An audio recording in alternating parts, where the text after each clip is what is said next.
আসন্ন জাতীয় সংসদ নির্বাচনে ১১৪ পটুয়াখালী ৪-এর কলাপাড়া, রাঙ্গাবালী, মহিপুর, কুয়াকাটার সকল স্তরের জনগণকে আমি জানাচ্ছি শুভেচ্ছা এবং অভিনন্দন। আপনারা জানেন আগামী দিনে যে নির্বাচন অনুষ্ঠিত হতে যাচ্ছে সেই নির্বাচনে আপনারা ভোটের মাধ্যমে আপনারা প্রতিনিধি নির্বাচিত করবেন, অর্থাৎ আপনাদের এমপি নির্বাচিত হবে। সেই নির্বাচনে আমি বাংলাদেশ জাতীয়তাবাদী দলের পক্ষ থেকে একজন প্রার্থী।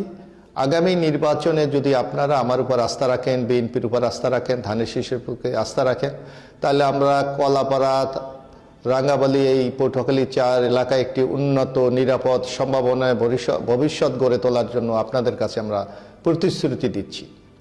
আপনারা জানেন আমাদের বিএনপির ঘোষিত রাষ্ট্র মেরামতের ৩১ দফায় আগামী দিনে বাংলাদেশের সকল ভেদাভেদ ভুলে গিয়ে একটা সামাজিক ন্যায় বিচার ভিত্তিক সম্মিলিত জাতিসত্তা গঠনের জন্য আমরা ইতিমধ্যে অঙ্গীকার করেছি। অর্থাৎ একটা রংধনুর যেমন ৭টা রং থাকে, আমরা একটা বিন্দুতে এসে কিন্তু সেটা মিলিত হয়ে রংধনু হয়, ঠিক তেমনি আমরা জাতি ধর্ম নির্বিশেষে সবাইকে একটা বিন্দুতে নিয়ে এসে আগামী দিনে সবাইকে নিয়ে একটি সম্মিলিত বাংলাদেশ আমরা গড়ে তুলতে চাই, যেখানে আপনাদের উন্নয়ন, নিরাপত্তা এবং একটা চমৎকার সম্ভাবনা আমরা নিশ্চিত করার জন্য প্রতিশ্রুতিবদ্ধ।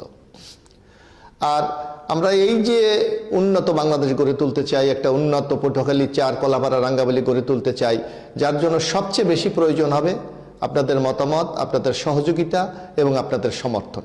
আমরা মনে করি আপনারা যদি আমাদেরকে সমর্থন দেন, সহযোগিতা করেন, আপনাদের উপদেশগুলি যদি আমাদেরকে শেয়ার করেন, তাহলে আমরা আশা করি সকলে মিলে আমরা একটা কাঙ্ক্ষিত পটুয়াখালী ৪ আমরা বিনির্মাণ করতে পারব।